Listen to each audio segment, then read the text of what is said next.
been sitting down all day, you know, I was going to get this going. Well, we normally leave the hip stuff to last, but that was nice. That was good. I like that. Welcome to Brussels Comic Con. Thank you very much. How have the people been? Awesome. I mean, you guys are just the best. You've got such great energy. You've just really filmed it and you've done such a great job. So thank you for making it such a pleasurable experience. You're awesome. Except for that one guy. Have you been, I assume you have, but we always ask, have you been to Belgium before?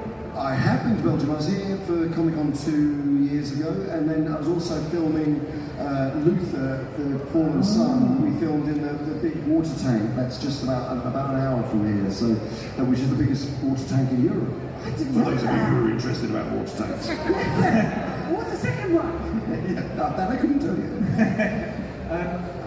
When you say filming in a water tank, just swimming around? Yeah, we just, and we did a bit of filming as well. No, there's a big sequence at the end. I'm not going to spoil it because maybe you haven't seen it, but there's a sequence in film Luther, Fallen Sun with Idris Elba, which involves a little bit of water.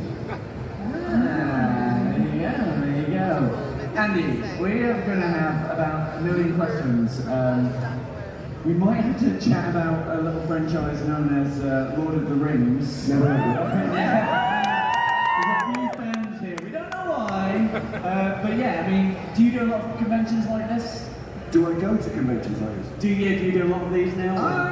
I've started in the last couple of years. I suppose I've done a few more, and I haven't done for a while. But I absolutely love going to these. It's just a fantastic way of, you know, meeting and hearing people who you're making the films for speak about the passions that they have, and it's really, really wonderful and very humbling, and I love doing it. So it's great.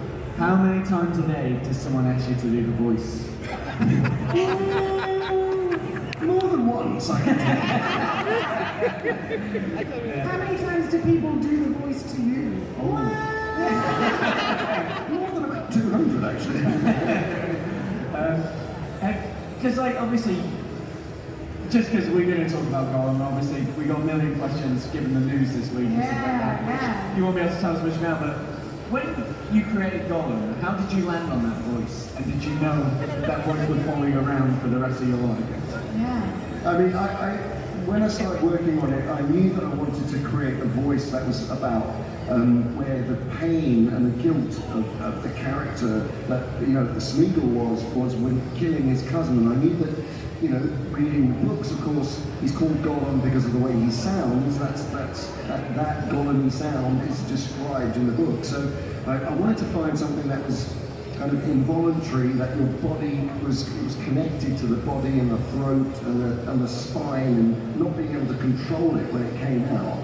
And many of you will know this story because of if you're Lord of the Rings fans, but my cat at the time, Diz, came into the kitchen and threw up a furball in front of me.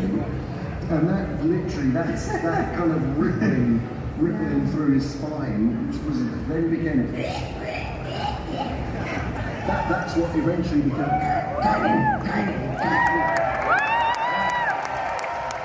So it was lucky you didn't have a cow in the house. You're buried in a field. I owe my cat an enormous fortune, actually. Because that led to so many other franchises. If it wasn't for Diz. The most underpaid cat in Hollywood. Did you have any other voices that you nearly landed on, or was it all a natural evolution? Well, it grew and changed and morphed during the shoot. Because obviously we were shooting for a long period of time. So it started off by being one voice, and then obviously we wanted to find a voice for the Smeagol part of that. So we sort of found a way of making, as Gollum was more guttural and throaty and more down here, we wanted to find a higher, more nasal, weaselly, you know, sort of, because he ends up being, although he, at the beginning, Smeagol you think is the more benign and the more put upon part of his personality. Of course, throughout the course of the movies, you realise it's the more manipulative and deceptive side. So that voice evolved over the course of the making of the films.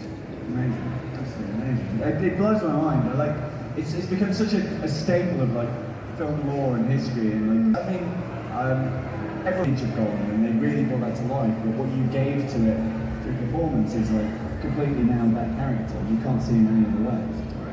I know you probably get answers a lot, but when you had you already had that in mind before? Was that part of the audition process, or did you already cast and then you went on it? Or No, I had a version of that voice for the